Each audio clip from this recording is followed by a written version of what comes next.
Hi, I'm Sarah Giffen, and I'm the reference librarian at St. Ignatius College Prep here in San Francisco. And the book I'm going to read from is The Things They Carried by Tim O'Brien. And I read this book several years ago because I'm interested in military stories and military history. And one of the reasons I liked it is not only its readability, but his ability to show a true picture of war and the psychological effect that it can have on the participants who are the boots on the ground. In the field, at daybreak, the platoon of 18 soldiers formed into a loose rank and began wading side by side through the deep muck of the ship field.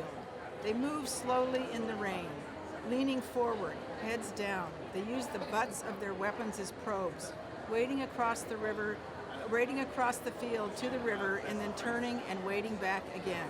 They were tired and miserable. All they wanted now was to get it finished. Kiowa was gone.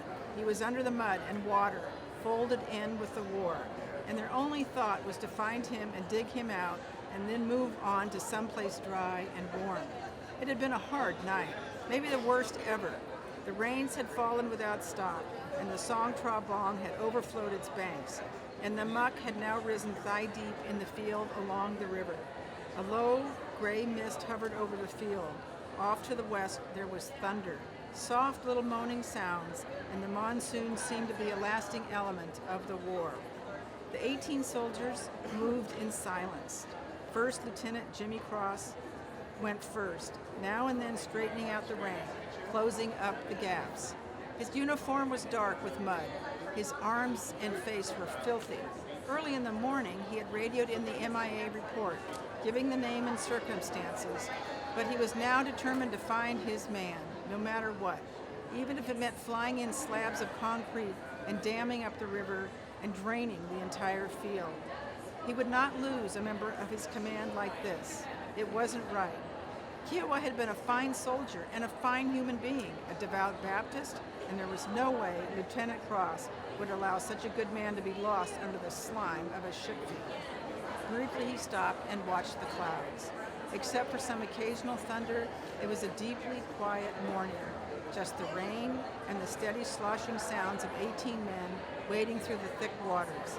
Lieutenant Cross wished the rain would let up. Even for an hour, it would make things easier. But then he shrugged. The rain was the war, and you had to fight it. Turning, he looked out across the field and yelled at one of his men to close up the rank. Not a man, really, a boy. The young soldier stood off by himself at the center of the field in knee-deep water, reaching down with both hands as if chasing some object just beneath the surface. The boy's shoulders were shaking. Jimmy Cross yelled again, but the young soldier did not turn or look up.